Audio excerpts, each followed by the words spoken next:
court is now in session. You may be seated. Yes, please. Today we have the matter of Carmel versus Lindsay Clancy. Ms. Clancy is present. She is represented by Attorney Kevin Reddington. The Commonwealth is represented by Assistant District Attorney Jennifer Sprague and Assistant District Attorney Shannon Hunt. All right. Well, good morning, everyone. Good morning, counsel. Good morning, Ms. Clancy. All right. Before we get going, can I see counsel at sidebar?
going to be in a short recess, and we're going to bring the jury back in, and we'll call the next witness. Okay?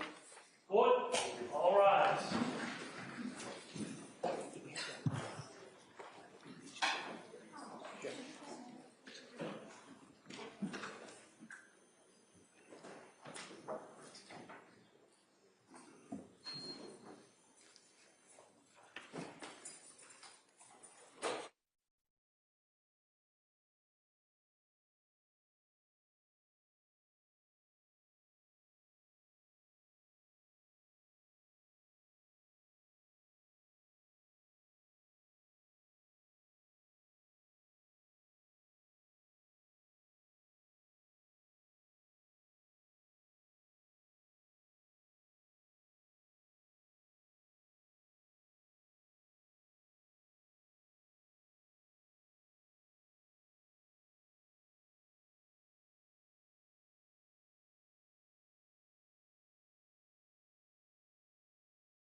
session. Please be seated.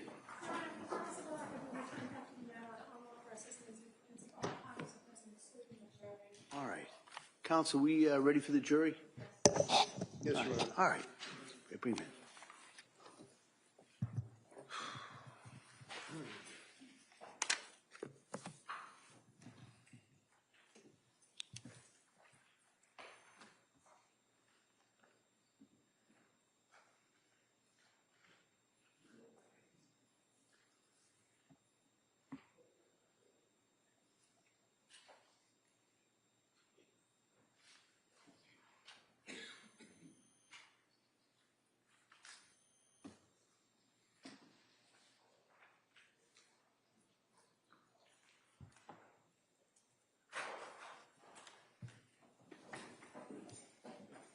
All rise, please.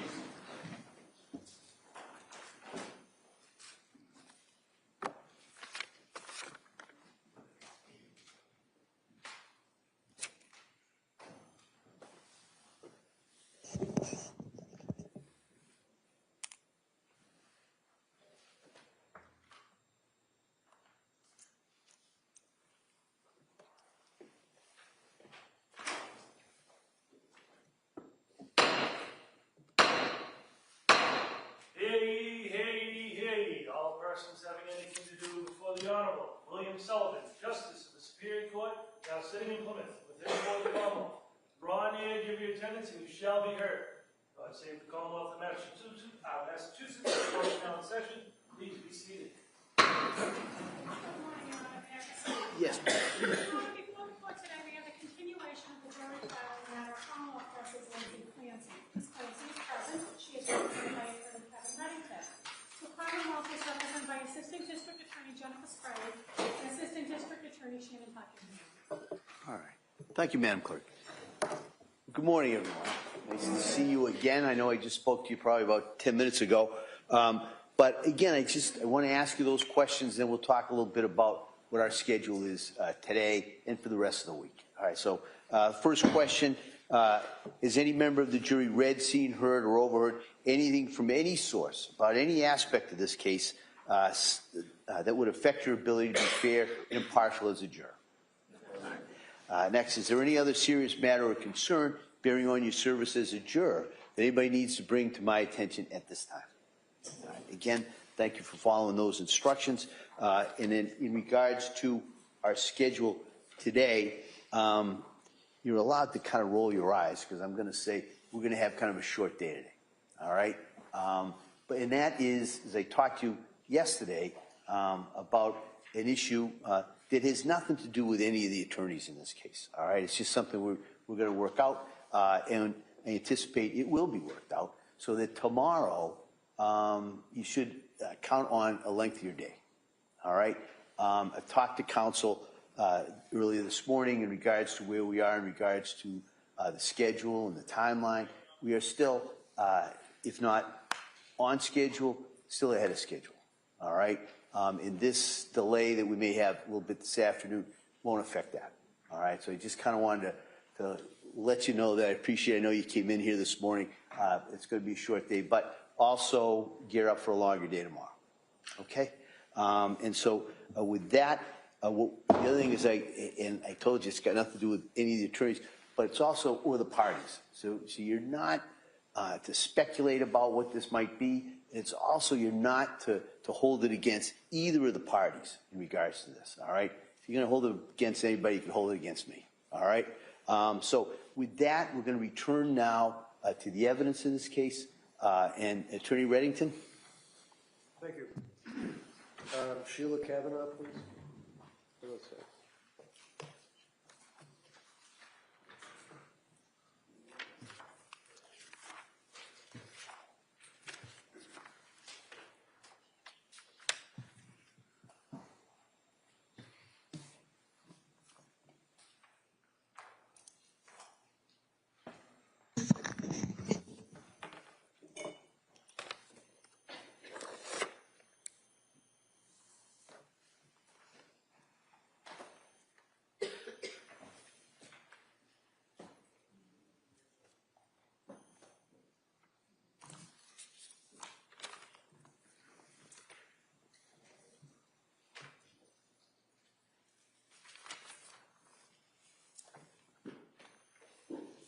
Good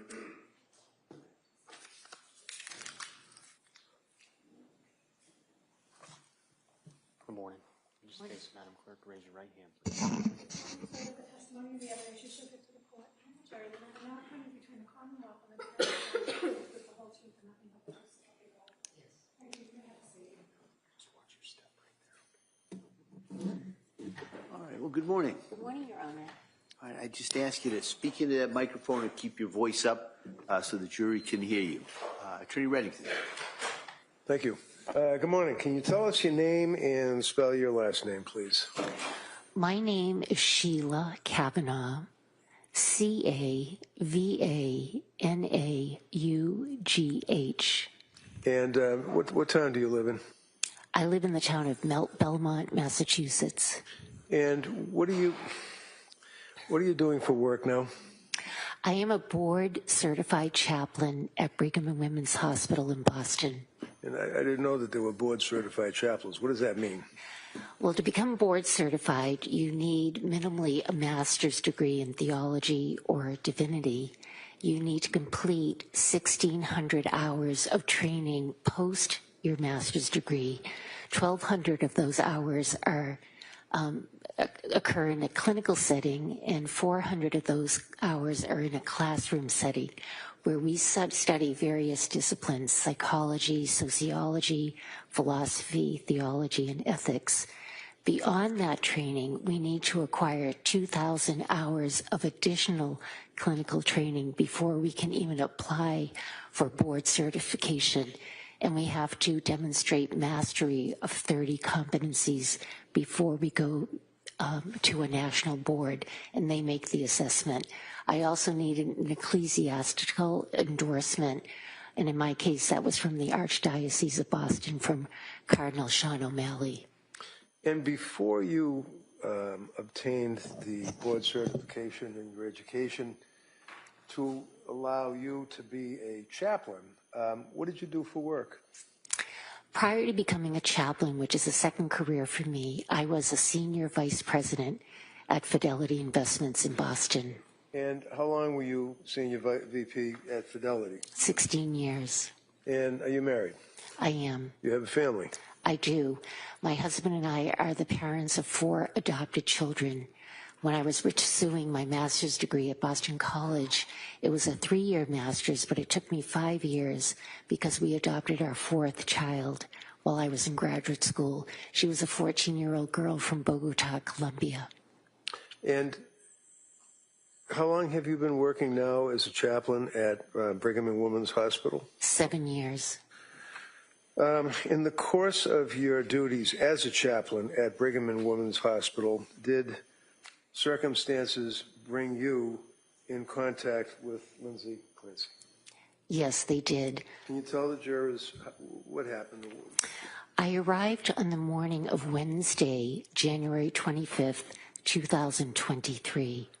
I arrived at approximately 8:30 that morning because I was there to relieve the overnight chaplain who was carrying the pager. I was taking over the pager shift, which went from 9 to 1 p.m., although I was working a full day. When I arrived that morning, she said to me, "Did you hear the news?" And Well, okay, so Sustained. so you can't, you got to object, so you can't say what someone told you, okay? That's called hearsay? okay. Okay. Okay. So I can say, as a result of the conversation with that person, what happened? I was summoned to the Director of Spiritual Care's office. Did you have a conversation with her? I did. All right, and as a result of that conversation, what did you do? I went to Unit 8C in the Tower building of Brigham to meet with Lindsay Clancy. And what time of day was this? Roughly between 8:30 and 9:30 that morning.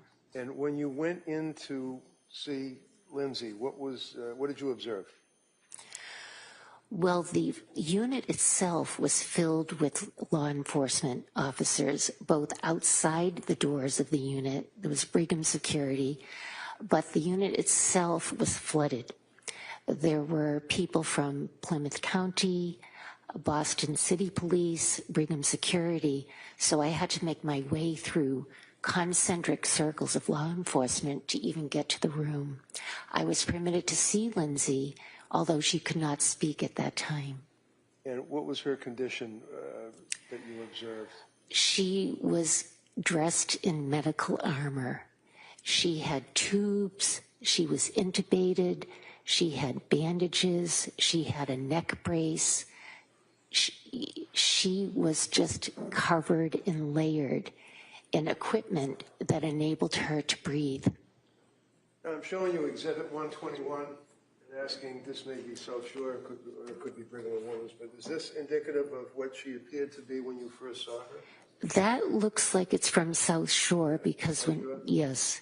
Did she have the same? Similar. Very similar? Very similar. Like that? Yes, very similar. Did you see her again on another date? I did. I saw her the next day. Again, she could not speak. She was intubated as well. That was the first week that she was hospitalized. When was the next time that you saw her? The next time I saw her was the following week. I have a calendar here of my visits.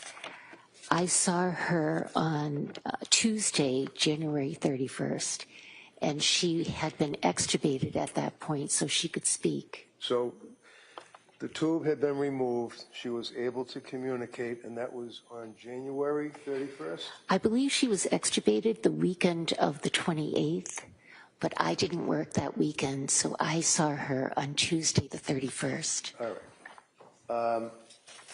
Tell the jurors what you observed and what, if any, conversation you had with Lindsay on the 31st. And let me ask you, how long had it been that they removed the tube? Perhaps a day or two. A day or two, okay. Tell the jurors what she said to you. She continued to look like the photograph you just saw. She was covered, tubes everywhere, the neck brace. Her emotional state was very neutral, a flat affect. But I remember vividly the first thing she said to me. Now, she had heard me for a couple of days. We had been praying together. And so when I went in on Tuesday the 31st, she said to me as I held her hand to comfort her, "I am so glad my children are safe."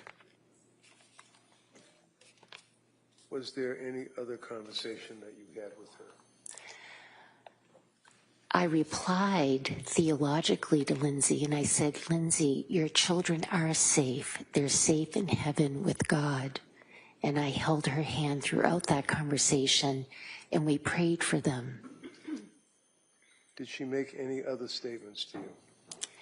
She did. She alluded to having heard a voice, and the voice, according to Lindsay, told her that if she did not follow the command, neither she nor her children would be safe. And did she indicate whether it was a male voice, a female voice, loud, soft? She alluded to the fact that it was a male voice and it was persistent.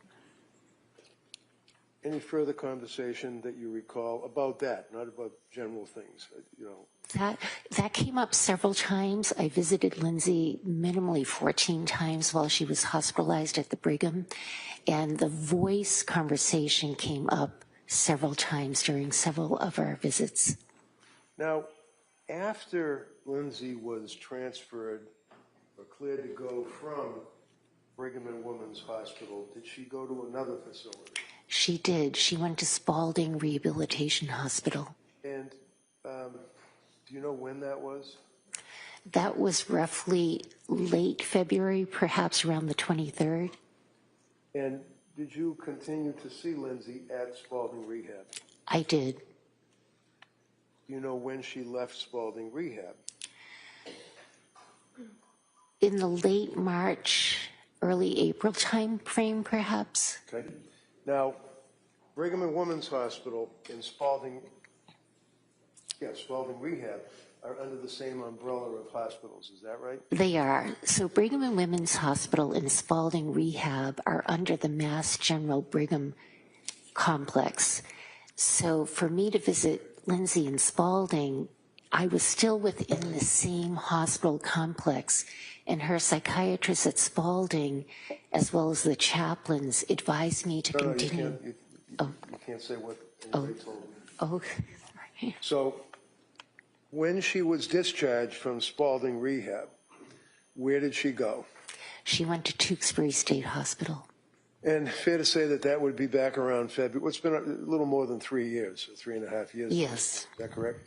Now, when you saw her in Spalding Rehab and in Brigham and Women's, you were acting in the course of your job. Is that right? That's correct. So you're being compensated, you're getting your paycheck and that type of thing. Right? Yes. How many times have you seen Lindsay at Tewksbury Hospital? Perhaps 200 times.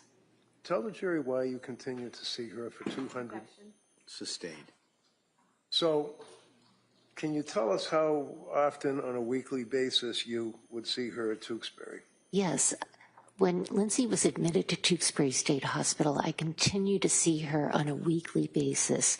We had built up a very comfortable, respectful rapport, and I felt it was in her best interest to continue that as she healed.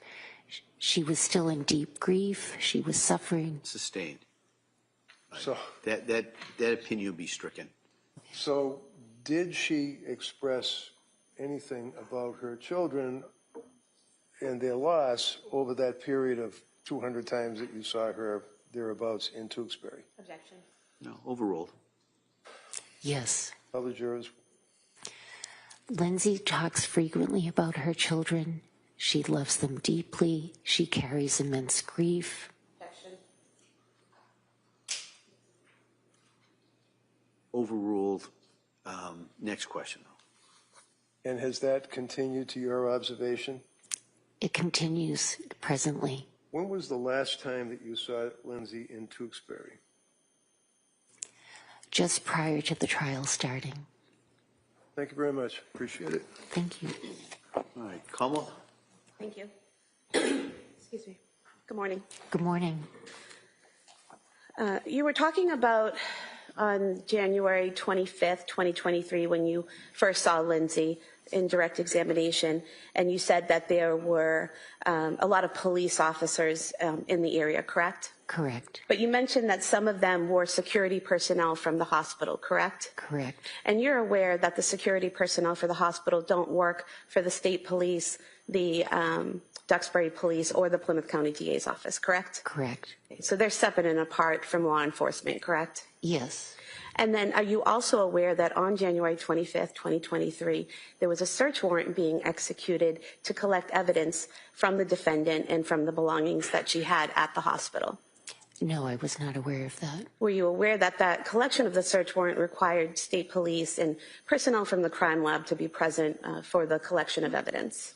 I was not aware of that. Were you aware that following that, at any given time, there were only 2 officers, either Duxbury Police, State Police, or Plymouth County Sheriffs, at her room, the defendant's room, at any given time?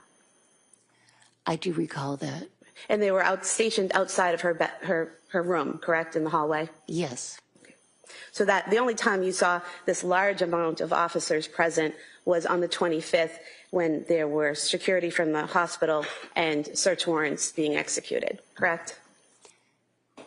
Perhaps. Now, you mentioned that on January 31st, 2023, you spoke to the defendant, and she told you that she heard a voice telling her that if she did not follow the command, neither she nor her children would be safe, correct? Correct. You wrote very detailed notes that are contained in the Brigham and Women's Hospital records regarding your interactions with Lindsay Clancy, didn't you? Yes, I did. And in all of these notes that detail every time you interacted with her, you never once wrote that she told you she heard a voice or what that voice said, correct? Correct. And you also said that this voice, talking about the voice, came up in several of your meetings, correct? Correct. And you never once wrote about any of it in any of your very detailed notes, correct? Well, chaplain notes are not verbatim transcripts of patient conversations. I'm not there to evaluate the patient. I'm there to bear witness to their suffering. Okay, but the question was, you did not document those statements in your notes, correct? Correct. But you did document some other statements in those notes, correct? Perhaps. For example, on February 6th, 2023, in a note that you wrote regarding your interaction with the defendant, you said that, or you wrote, Lindsay welcomed the visit and shared her fears of, quote, not being able to walk again, end quote. She continued to express her fears of how her inability to walk may make her vulnerable to others in the future. Do you recall writing that? Yes. Do you recall writing on February 9th, 2023, that the defendant was sitting in a chair adjacent to her bed and appeared to be visibly engaged, energized, and hopeful than in previous visits? Do you recall that? Yes. You also wrote in that note, Lindsay spoke hopefully of being discharged when the time arrives to Spalding, correct? Correct. And then in February 13th, 2023, you wrote in your note that Lindsay also expressed hopefulness in relation to her physical progress. She feels she has gained considerable physical strength and agility despite an inability to move her legs. She admitted that she feels, quote, deserving of this, end quote, in light of recent events. Do you remember writing that? Yes.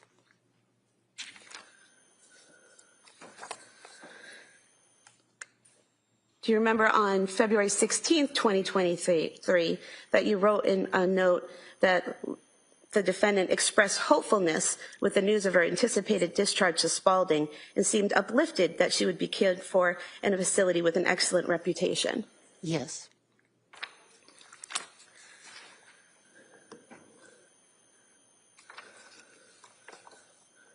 Do you recall writing on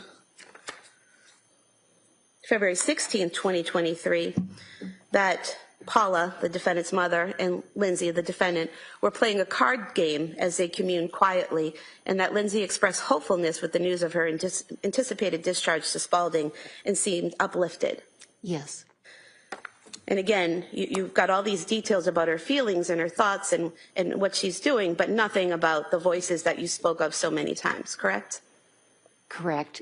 And speaking of Spalding, you continued to visit her at Spalding, correct? Yes. In those conversations with her at Spalding, did she tell you that how in those first weeks at Spalding, that part of her physical therapy, she was working out with a yellow exercise band? No? I don't recall her telling me that. Did she tell you that during that time at Spalding, she reached out to a social worker there and asked for help filling out SSDI paperwork to get an income? That would be beyond the scope of our conversation. She didn't tell you those things? No. Thank you. So, counsel has asked you about her filling out a form for SSDI. Were you aware of what expenses her family were incurring as a result of her physical incapacity, paralysis, and being in the hospital? From my experience with thousands of patients, I had a very clear idea of the enormous expense. There's a difference between, as the district attorney very appropriately referred to, that your comments were about her thoughts and her appearance and her feelings. Is that correct? Correct. There's a difference, however, between privileged communications with a chaplain and observations of a person's feelings and thoughts, correct? Correct. Tell the jury what effect privileged communication has when someone talks to you personally as a chaplain. Because I'm not a medically trained clinician, I approach patients in a vortex of trust. Some of our chaplains at the Brigham are ordained clergy. And so there's this understanding that when a patient interacts with a chaplain, the conversations are confidential. Do you put them in medical records? No. The words, like Lindsay indicated that she felt uplifted, I think the counsel read that twice. Were those your notes, or is that what she said to you? Did she say, I feel uplifted, or is that your That was my observation? perception of Lindsay. It was not her words. Thank you. Thank you. Como?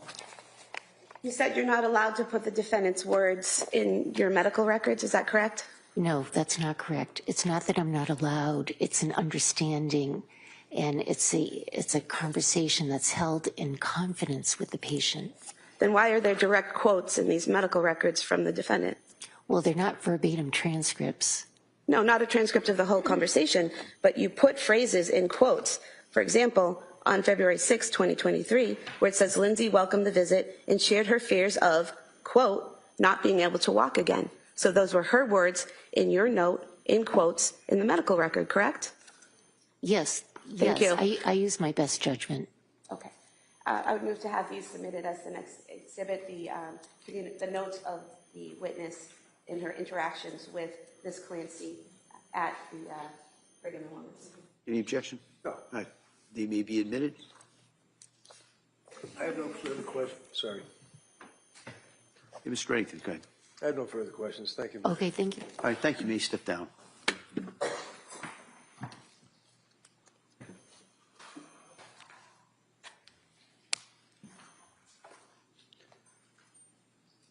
All right, Counsel, can I see it?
All right. I told you it was going to be a short day for you, right? And I appreciate your patience with us. So I'm going to excuse you till tomorrow at 9, all right? Same instructions. And that includes reading anything, talking about this case, watching anything. Just don't do it, all right? And when you leave here today, just drive go home, wherever you're going to go, and plan on being back here tomorrow morning at 9 o'clock. The plan would be that it will be it will be a longer day than today. I appreciate you coming in here today. We moved the case a little bit today, and I appreciate that. So we were able to do that. So I hope everybody has a nice afternoon and evening. And we'll see you tomorrow morning for a longer day. And just remember those instructions from the moment you leave to the moment you come here tomorrow. Okay? Again, thank you so much. All rise, please, for your next meeting.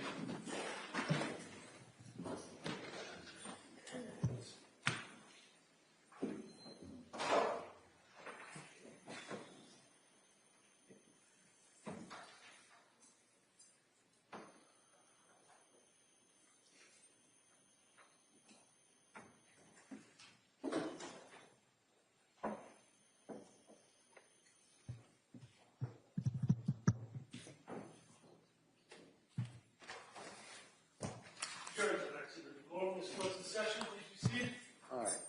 So what we'll do is we'll take a short break at this point. We'll come back. We'll do kind of a preliminary charge conference. We're going to which I know council knows, but for everybody else, discuss possible jury instructions, suggestions from council.